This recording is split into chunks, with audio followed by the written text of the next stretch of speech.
Hello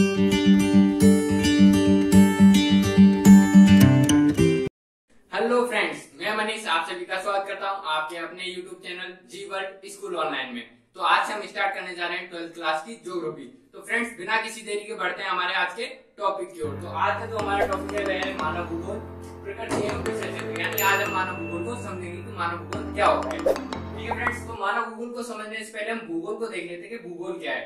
तो अगर हम भूगोल की बात करें, भूगोल जैसे कि इसके शब्द से पता चल रहा है भूमि गोल है। ठीक है, तो जो धरती होती है उससे रिलेटेड जितने भी तथ्य होते हैं उनके बारे में अध्ययन करना या उनकी जानकारी लेना ही क्या कहलाता है, भूगोल कहलाता है फ्रेंड्स। तो ये हो गई हमारे भूगोल की परिभाषा। अगर हम भूगोल को संधि विच्छेद करें, भूगोल को तोड़ें, तो भू प्लस गोल, भू यानी हमारी भूमि या धरती, प्लस गोल यानी उसकी संरचना कैसी है, उसकी संरचना कैसी है, इसके बारे में अध्ययन करना ही क्या कहलाता है, भूगोल कहलाता है। ठीक है फ्रेंड्स, अगर हम भूगोल के पिता की बात करें, अगर मानो पूछ लिया जाए आपसे कि भूगोल के पिता कौन है, ठीक है, तो भूगोल के पिता है एराटोस्थेनीज। कौन है फ्रेंड्स, भूगोल के पिता एराटोस्थेनीज। एराटोस्थेनीज को भूगोल का पिता कहा जाता है। अगर हम बात करें भारतीय भूगोल के पिता कौन है, भारतीय भूगोल के पिता, तो भारतीय भूगोल के पिता कौन है, हमबोल्ट। कौन है फ्रेंड्स, हमबोल्ट। हमबोल्ट को भारतीय भूगोल का पिता कहा जाता है। ये हो गई भूगोल की डेफिनेशन और उसके बारे में छोटी सी जानकारी। अब अगर हम आगे बढ़ते हैं तो ये आता है कि भूगोल के कितने प्रकार है, भूगोल को बांटा कितने भागों में गया है। तो फ्रेंड्स, भूगोल को दो भागों में बांटा गया है, दो भागों में बांटा गया है। पहला है भौतिक भूगोल, भौतिक भूगोल, और दूसरा है मानव भूगोल, मानव भूगोल। भूगोल को इन दो भागों में बांटा गया है। अब हम इनके बारे में बात करते हैं। पहले भौतिक भूगोल। तो भौतिक भूगोल वह होता है जिसमें भौतिक पर्यावरण का अध्ययन किया जाता है, यानी जो भी प्रकृति से रिलेटेड चीजें होती है ना, उनके बारे में जानकारी लेना ही भौतिक भूगोल कहलाता है। जैसे फ्रेंड्स, जैसे बात करें हम भू आकृति, यानी कि भूमि की आकृति कैसी है, भू आकृति, भू आकृति होगी। जलवायु कैसी है वहां की, जलवायु हो गई। वहां पे घाटियां हैं, घाटी, पर्वत, नदी आदि, इन सब के बारे में, यानी जो भी हमें प्रकृति ने दिए उनके बारे में अध्ययन करना भौतिक भूगोल कहलाता है। और अगर हम बात करें मानव भूगोल की, तो मानव भूगोल में उन वो मतलब जो मानवीय तथ्य होते हैं, मानवीय तथ्यों का अध्ययन ही मानव भूगोल कहलाता है। ठीक है, मानवीय तथ्यों से मतलब जो मानव ने बनाए हैं या जिनमें मानव का हस्तक्षेप है। सिंपल सी बात है, जो भी आज हम चीजें देख रहे हैं ये सब किसने बनाई है, मानव ने बनाई है। तो ये किसकी वजह से संभव हो पाया, मानव भूगोल की वजह से। तो हम इसमें लिख सकते हैं जैसे कृषि करना हुआ, कृषि किसने की, मानव ने की। पशुपालन हुआ, पशुपालन, पशुपालन हो गया। उद्योग धंधे हो गए, उद्योग धंधे हो गए। यातायात, संचार, ऐसी जितनी भी चीजें आज हम देख पा रहे हैं, जिनको हम अपने उपयोग में ले पा रहे हैं, वो सारी चीज क्या है, मानव भूगोल के अंतर्गत आती है फ्रेंड्स। ठीक है, तो अब अगर हम मानव भूगोल की परिभाषा की बात करें, मानव भूगोल की परिभाषा क्या है, तो मानव भूगोल की परिभाषा है पृथ्वी और मानव के आपसी संबंधों का अध्ययन को ही मानव भूगोल कहा गया है। किनको, पृथ्वी और मानव के बीच में जो आपसी संबंध होते हैं, एक दूसरे को समझना, यानी मानव पृथ्वी को समझता है तो उसका जो अध्ययन होता है, किस प्रकार समझता है वो, उसके अध्ययन को ही मानव भूगोल कहा गया है। तो ऐसा तो है नहीं कि मानव भूगोल की एक ही परिभाषा हो। मानव भूगोल के अलग अलग परिभाषाएं, अलग अलग टाइम पे अलग अलग भूगोलवेत्ता आए, उन्होंने अपनी अपनी परिभाषाएं दी। तो मानव भूगोल की कई परिभाषाएं, मुख्यतः हम पढ़ेंगे दो तीन के बारे में, जैसे रेड जेल हुए, एलएनसी सैंपल और ब्लास्ट के बारे में। ये मुख्य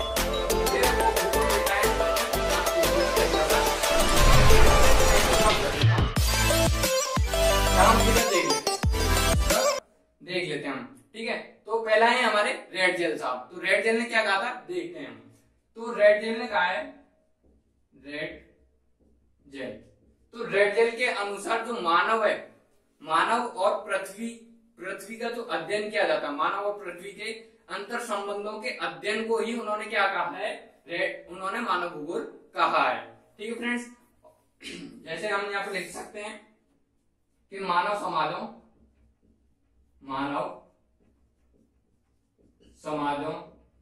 और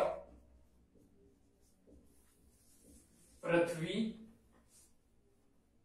के संबंधों का अध्ययन ही मानव भूगोल कहा है। ये है हमारे रेडजेल ने कहा था। ठीक है, अगर हम अगले भूगोल पेटा की बात करें तो अगले भूगोल पेटा है हमारे सैंपल, एलन सी सैंपल। तो एलन, तो इन्होंने क्या कहा है, इन्होंने कहा है कि अस्थिर पृथ्वी और क्रियाशील मानव के बीच में जो परिवर्तन होते हैं उनके अध्ययन को इन्होंने मानव भूगोल माना है। यानी कि अगर हम बात करें अस्थिर पृथ्वी और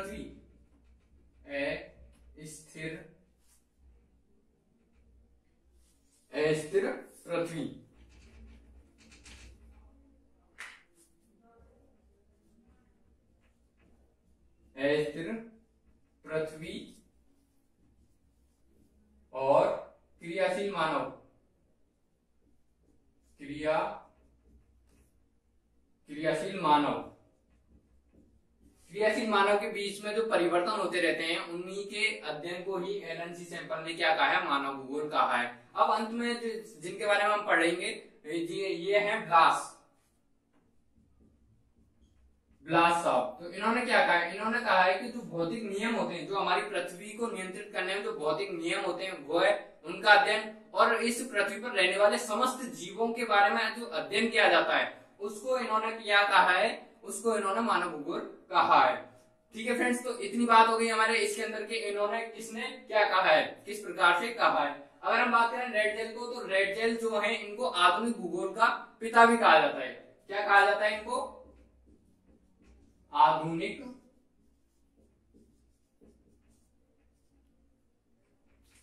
भूगोल का पिता,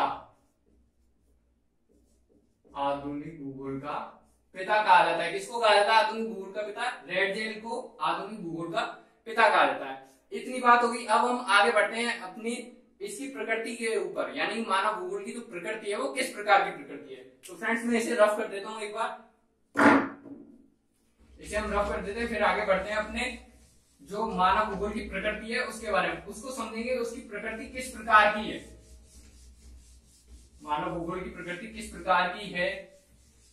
तो अगर हम बात करें मानव भूगोल की प्रकृति की, तो मानव भूगोल की प्रकृति मतलब भौतिक भूगोल पर आधारित है, भौतिक भूगोल पर निर्भर है, मतलब पूर्णतः है भौतिक भूगोल पर निर्भर है। प्रकृति की बात करते हैं हम, प्रकृति की अगर हम बात करें मानव भूगोल की प्रकृति, तो मानव भूगोल की प्रकृति है भौतिक भूगोल पर आधारित, मानव भूगोल की प्रकृति। तो मानव भूगोल की प्रकृति भौतिक भूगोल पर आधारित होती है। भौतिक भूगोल पर आधारित, जैसे कि हमें कृषि करनी है, तो कृषि करने के लिए हमें बीज खाद वगैरह ये सारी चीजें कहां से मिलेंगी, जंगलों से मिलेंगी। और जंगल किस में आते हैं, हमारे पर्यावरण में आते हैं, और पर्यावरण भौतिक भूगोल के अंतर्गत आता है। ठीक है फ्रेंड्स, अगर व्यापार हुआ, व्यापार वगैरह हमें करना हुआ, व्यापार के लिए कच्चे माल की आवश्यकता हुई, या फिर यातायात संचार के लिए हमें धातु वगैरह, ये सारी चीजें जिनकी हमें आवश्यकता होती है अपने यूज के लिए, वो हमें कहां से मिलती है, वो हमें प्रकृति से मिलती है। तो इसका क्या अर्थ हो गया कि भौतिक भूगोल पर निर्भर है मानव भूगोल। ठीक है फ्रेंड्स, तो इतनी सी आज हमने बात करनी थी इसके अंतर्गत। अगर आपको ये वीडियो पसंद आया तो इसे लाइक कीजिए, कमेंट कीजिए और अपने दोस्तों के साथ शेयर कीजिए।